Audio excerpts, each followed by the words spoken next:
يا خاطب الحور الحسان وطالبا لوصالهن بجنة الحيوان، أسرع وحث السير جاهدك، إنما مسراك هذا ساعة لزمان. هي جنة طابت وطاب نعيمها، فنعيمها باق وليس بفان، وبناؤها اللبنات من ذهب وأخرى فضة نوعان مختلفان. سكانها أهل القيام مع الصيام وطيب الكلمات والإحسان، للعبد فيها خيمة من لؤلؤ قد جوفت، هي صنعة الرحمن. أنهارها في غير أخدود جرت، سبحان ممسكها عن الفيضان، من تحتهم تجري كما شاءوا مفجرة، وما للنهر من نقصان. ولقد أتى ذكر اللقاء بربنا الرحمن في سور من القرآن، أوما سمعت منادي الإيمان يخبر عن منادي جنة الحيوان. يا أهلها لكم لدى الرحمن وعد، وهو منجزه لكم بضمان. قالوا أما بيضت أوجهنا كذا، أعمالنا ثقلت في الميزان.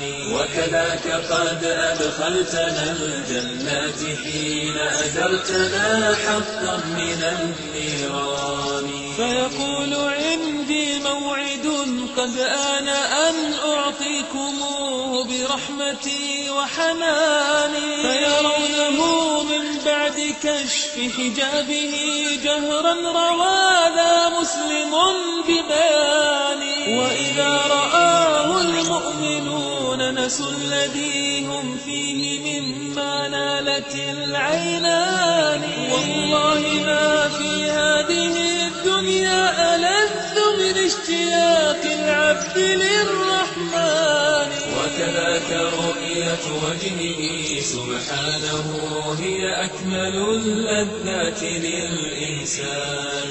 لله سوق قد أقامته الملائكة الكرام بكل ما إحسان، فيها الذي والله لا عين رأت، كلا ولا سمعته من أذنان.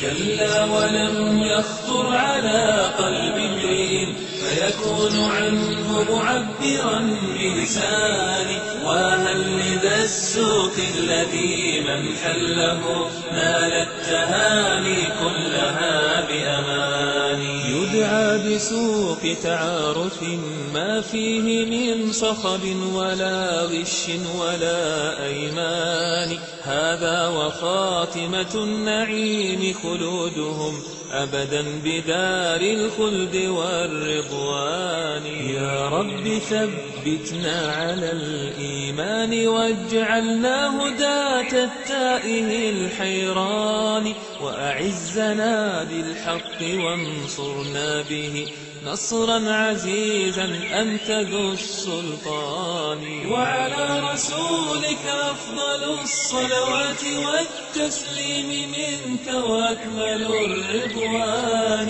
وعلى صحابته جميعا والأولى تبعوهم من بعد بالإحسان. يا رب ثبتنا على الإيمان، واجعلنا هداة التائه الحيران.